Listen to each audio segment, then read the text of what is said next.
le principali notizie. A Messina tocca alla campagna, viene sospeso un bimbo autistico di 11 anni.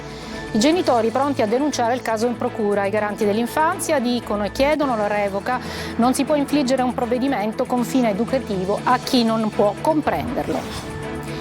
La storia di Loredana a Palermo vive con il figlio di 11 anni, sta male, si regge con una stampella, ma spesso non riesce a comprare i farmaci per alleviare i dolori e dice: devo rinunciare per acquistare i vestiti al mio bambino. A Catania occupazione di suolo pubblico, auto su marciapiedi e scooteristi senza casco. Il blitz della polizia municipale invia plebiscito. Il vice comandante dei vigili urbani Blasco dice: è solo l'inizio.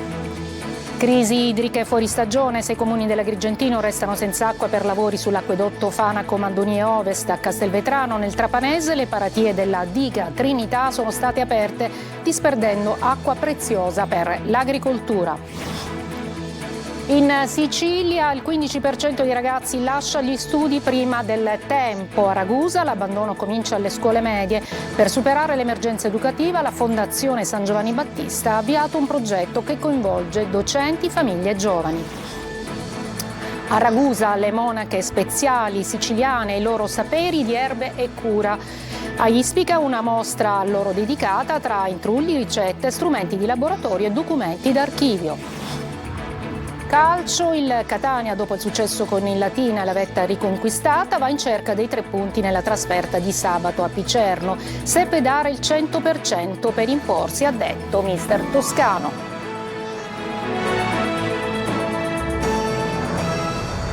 Eccoci, buongiorno. E dunque a Messina tocca alla campagna, viene sospeso un bambino autistico di 11 anni. I genitori pronti a denunciare il caso in procura. I garanti dell'infanzia e disabilità in una lettera chiedono la revoca della sospensione. Dicono: non si può infliggere un provvedimento con fine educativo a chi non può comprenderlo. Roberta Lunghi.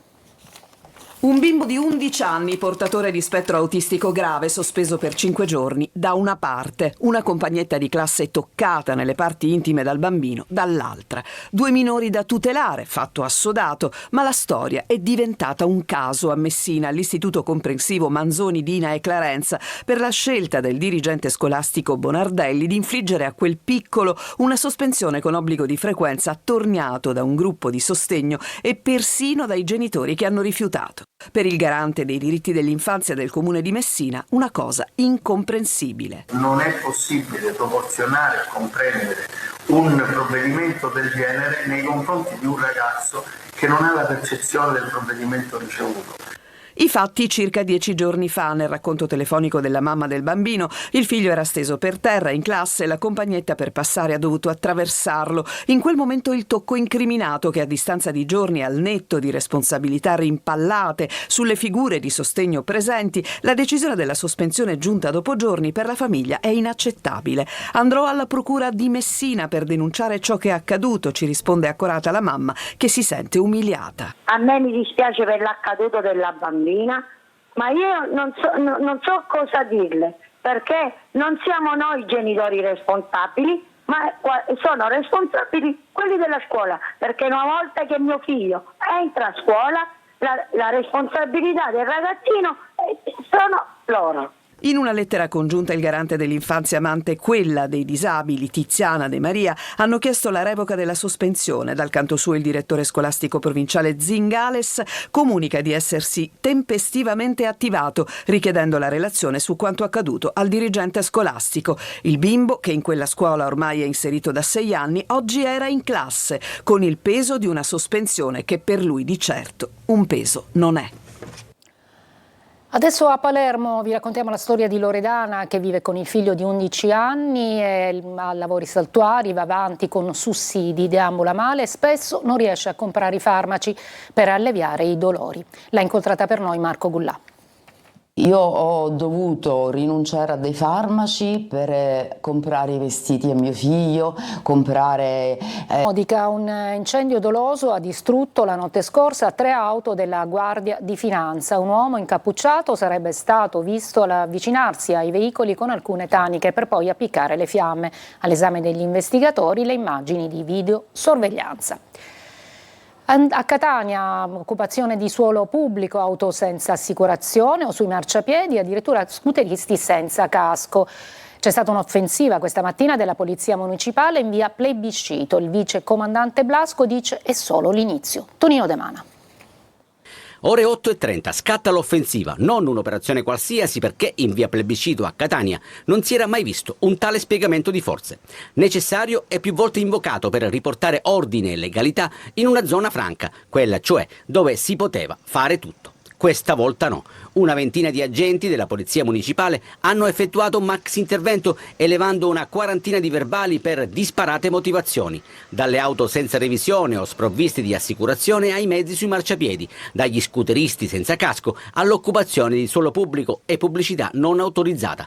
È solo l'inizio, garantisce il vicecomandante della Polizia Municipale Blasco. È l'inizio di un nuovo corso in cui la Polizia Municipale dovrà farsi sentire su tutto il territorio e non, come viene spesso rappresentato falsamente, sul territorio del centro della città. Elevate tante multe per il mancato utilizzo del casco, una pessima abitudine che a volte intasa persino gli ospedali. Sono ripercussioni che riguardano la sicurezza di tutti. Mi dispiace anche dirlo, quando qualcuno che non usa il casco ha un incidente va a occupare un posto in neurochirurgia per qualcuno che potrebbe averne veramente bisogno e magari ha avuto la disgrazia di avere un ictus. A questa cosa non si ci pensa, però questi sono i costi sociali del mancato uso del casco. Tira un sospiro di sollievo questa commerciante che osserva quasi stupita l'operazione della Polizia Municipale. La via Plebiscito è a sé, è una strada a sé, ognuno fa quello che vuole, invece un po' di ordine, speriamo che duri, che non sia una cosa saltuaria. Marciapiede libero e senza ostacoli, pedoni che percorrono senza zig-zag la strada, controlli a tappeto. Sì, è proprio via Plebiscito, a Catania. Torniamo ad occuparci del paradosso dell'acqua in provincia di Trapani, perché dalla diga Trinità di Castelvetrano vengono sversati in mare milioni di metri cubi d'acqua. Nel frattempo i cittadini di 25 comuni del Trapanese sono alle prese con la crisi idrica. Sentiamo Laura Spanò. La crisi idrica che sta affliggendo la provincia di Trapani in questi giorni ha messo in luce un paradosso amaro: lo sversamento in mare di parte delle riserve idriche accumulate nella diga Trinità di Castelvetrano, una situazione che ha scatenato polemiche nel mondo agricolo. Matteo Palladino, vicepresidente vicario della CIA Sicilia Occidentale, sottolinea infatti come, nonostante le piogge delle ultime settimane, alla diga Trinità continua lo spreco di acqua scaricata verso il mare per il mancato innalzamento della quota massima dell'invaso, un paradosso che si ripete e che rischia di aggravare la già fragile situazione idrica del territorio agricolo tra Castelvetrano, Campobello e Mazzara. Intanto l'ATI Trapani, ambito territoriale idrico, presieduto da Francesco Gurpuso, ha presentato ieri alla Regione un documento con una serie di richieste per ovviare all'emergenza idrica che si sta registrando nei 25 comuni del Trapanese. Sul tavolo sono state messe le proposte dei 25 sindaci, a partire da un'ordinanza per far sì che dall'invaso Carcia fino a quando c'è l'emergenza idrica non venga prelevato acqua per usi irrigui. Inoltre una commissione d'inchiesta e anche l'attivazione del secondo e anche del terzo eventuale modulo del dissalatore, oltre ai fondi sostanziosi che devono arrivare sia dalla regione direttamente dalla finanziaria, sia per quanto riguarda una fetta molto corposa per i fondi sempre regionali, però in questo caso a gestione dell'assessorato energia. E non va meglio nell'Agrigentino, dove ci sono 6 comuni che restano senza acqua per lavori sull'acquedotto Fanaco-Madonie Ovest. Non va meglio, appunto, sentiamo cosa dice Davide Sardo. Rubinetti a secco di nuovo nell'Agrigentino per i lavori alla condotta dell'acquedotto Fanaco-Madonie Ovest. Restano così senza acqua 6 comuni: Canicattì, Casteltermini, Favara, Aragona, San Giovanni Gemini e Ravanusa. La situazione è resa ancora più pesante perché non c'è una data per il ripristino. Non va meglio ad Agrigento, dove si continua a soffrire per la condotta Colabrodo, con turni per l'erogazione dell'acqua si patiscono anche 5 giorni. Intanto ieri è arrivato l'intervento da 20 milioni di euro della Regione. Il presidente Renato Schifani ha incontrato i vertici di AICA per affrontare il nodo dei debiti verso Sicilia Acque e il rischio di nuove interruzioni e garantire continuità al servizio. Altro nodo riguarda i comuni morosi che dovranno attivare un piano di rientro. Ci sono ancora dei comuni che non hanno consegnato le reti. Questa è una vergogna, nonostante le leggi obbligano come tutti gli altri comuni a farlo. E anche qui AICA, che non riscuote i soldi di 4 sindaci importanti per un totale di debito di 8 milioni di euro. Cosa intende fare per evitare che anche qui ci sono i furbi come alcuni sindaci che non pagano l'acqua che prendono per la propria collettività rispetto agli altri?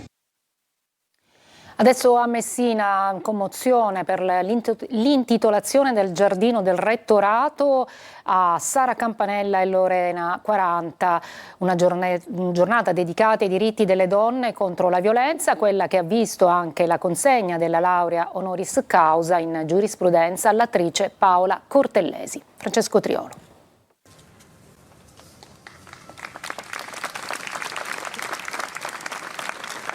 Un dolore che non sarà mai cancellato, un dolore scolpito in quelle 2 frasi di Lorena 40 e di Sara Campanella, che da oggi sono nel giardino del cortile del rettorato dell'Università di Messina, 2 studentesse che a distanza di 5 anni hanno visto spezzata la propria vita dalla furia di una mano omicida. Le lacrime dei genitori hanno raccontato lo strazio che vivono ancora.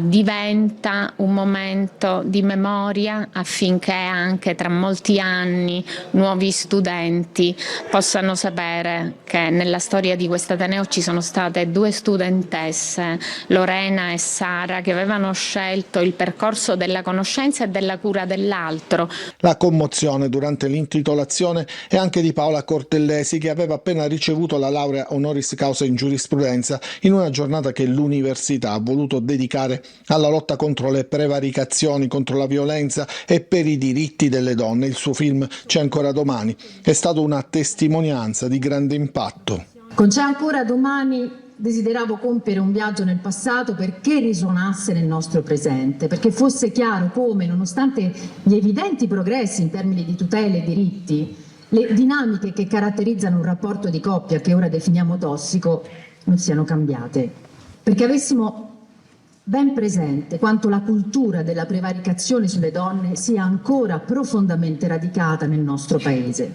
Ma in questa storia avevo intenzione di mettere in scena un riscatto. Un film, ha aggiunto la Cortellesi, dedicato a tutte le donne che stanno cercando il proprio spazio e il proprio valore, ai ragazzi e alle ragazze che impareranno a difendere ciò che è giusto. E dopo il TG ci occuperemo della famiglia che viveva nel bosco in Abruzzo per scoprire che anche in Sicilia ci sono tante coppie e comunità che hanno scelto una vita non convenzionale, lontano dalla tecnologia e dalla fretta della nostra società e che hanno optato per un ritorno alla natura. Lorena Dolci racconterà alcune storie e l'esperienza di un maestro del bosco che segue l'educazione di questi bambini, in onda alle 14.30 su Telecolor e in streaming sul sito siciliaweb.it. Partecipate anche inviando i vostri messaggi al 342 74 55 005. Ci fermiamo, una breve pausa, poi un progetto nel Ragusano proprio per contrastare l'abbandono scolastico.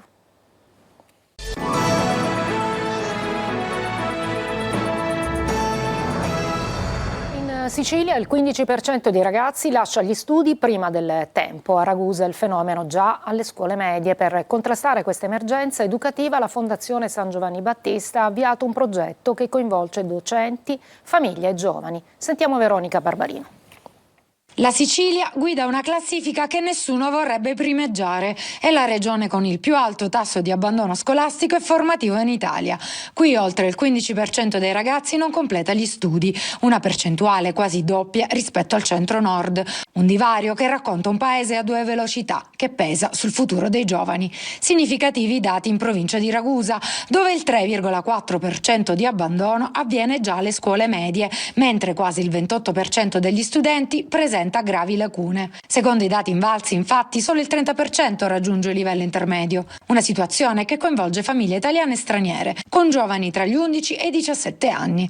A supporto della scuola a Ragusa, la Fondazione San Giovanni Battista ha dato il via a un progetto multidimensionale che forma i docenti, coinvolge le famiglie e accompagna i giovani nella scoperta di passioni e talenti. Lavoriamo attraverso laboratori per interessare soprattutto i ragazzi e quindi attirarli verso lo studio, perché bisogna comunque tirar fuori tutte quelle capacità, quelle soft skill che ogni ragazzo ha e che magari non conosce. La dispersione scolastica riguarda tutti e una comunità educante può limitare le difficoltà. Bufalino diceva che soltanto un esercito di maestri riuscirà a salvarci dalla mafia, per cui aveva chiaro effettivamente che investire in cultura significa appunto investire nel futuro della nostra comunità, nel futuro della società. Le monache speziali siciliane e i loro saperi di Erba e Cura. Ispica una mostra loro dedicata tra intrugli, ricette, strumenti di laboratorio e documenti d'archivio. Ancora Veronica Barbarino. Venivano chiamate scienziate di clausura. Erano le monache siciliane che tra Medioevo ed età moderna, nel silenzio dei chiostri e lontano dai centri ufficiali di studio, scoprirono un sapere medico-farmaceutico e naturalistico. Lo racconta la mostra inaugurata a Ispica sulle monache speziali e i loro saperi di Erba e Cura. Studiavano le erbe, raccoglievano, le essiccavano e con loro preparavano preparati di vario genere, unguenti, cataplasmi, medicine, che poi venivano offerte alle consorelle, ma anche alle persone che abitavano nei dintorni del convento. In un periodo in cui alle donne era permesso ben poco e spesso veniva obbligato il convento, lo studio della spezieria dava loro la libertà. Attraverso manoscritti, erbari, ricette, strumenti di laboratorio e documenti d'archivio, l'esposizione racconta le loro scoperte sull'uso delle erbe contro i malanni. La salvia è una delle piante che nei monasteri era molto utilizzata, anche perché la salvia, sempre per magia omeopatico-simpatica, aveva la forma della rugosità della nostra lingua, quindi veniva molto utilizzata per l'apparato boccale. Assieme per esempio alla ruta poi veniva mischiata anche contro i dolori reumatici. L'acqua di rose è un altro degli intrugli che facevano nei monasteri, era usata sia come acqua depurativa della pelle ma anche come picata. La picata erano rose praticamente immerse nel grasso animale. La conoscenza quindi le ha rese libere nonostante i confini severi e impenetrabili dei conventi di clausura.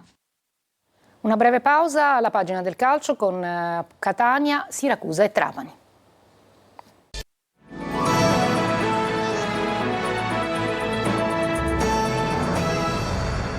Eccoci al calcio, il Catania dopo il successo con il Latina e la vetta riconquistata vuole confermarsi a Picerno. Sabato la partita, pochi minuti fa la conferenza stampa di Toscano che dice impegnarsi al 90% non basta, serve il 100% per imporsi.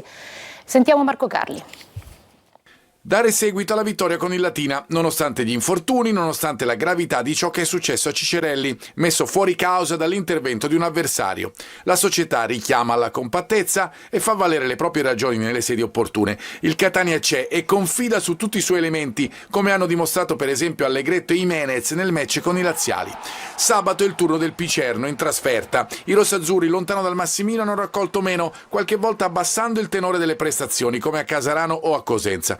Toscano fa quadrato, il Catania è lì, in testa alla classifica e vuole restarci. Noi non dobbiamo entrare di nuovo nel campo di partite che noi abbiamo affrontato con un livello più basso del nostro solito livello, che sia Casarano, che sia Cosenza, che sia Cerignola, ci hanno dovuto insegnare qualcosa. Il 90% non basta della nostra prestazione, sotto tutti i punti di vista, deve fare il 100%. La formazione post-infortunio di Cicerelli ha dato garanzie contro il Latina, ma Toscano confida sul ritorno di Quaini. Quest'ultimo potrebbe giocarsi il posto con Allegretto, mentre dovrebbero essere confermati Corbari, Jimenez e Forte. Cosa che ho detto oggi ai ragazzi, che per sopperire a questi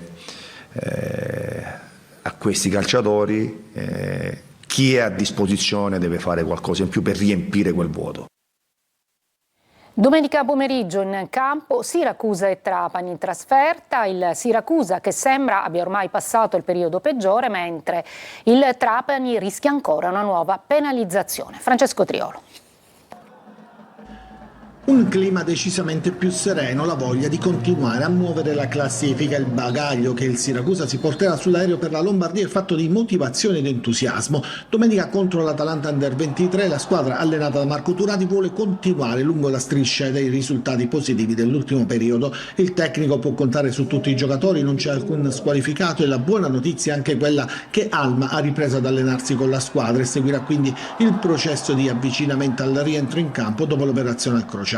La formazione dovrebbe essere la stessa della gara contro l'Altamura, con il ballottaggio Parigini-Valente che già nell'ultima gara è partito dalla panchina per un problema alla spalla, e un altro ballottaggio può essere quello tra Guadagni e Di Paola. A Trapani invece la partita contro il Monopoli può essere uno spartiacque, c'è sempre l'attesa per la sentenza del Tribunale Nazionale Federale che dovrà decidere sulla seconda penalizzazione per i Granata, con il rischio che possa essere anche pesante. Potrebbe arrivare già dopo la partita contro il Monopoli. Proprio per questo Aronica deve sfruttare il turno casalingo per fare punti. C'è Celeghin squalificato in difesa, si spera di recuperare Stramaccioni che ha saltato l'ultima gara per un problema muscolare. Probabile l'impiego di qualche giovane come la sorsa già dall'inizio del difensore Motok e dell'attaccante classe 2008 Kevin Moye. È tutto per questa edizione, la prossima alle 19. Grazie per l'ascolto e buon pomeriggio.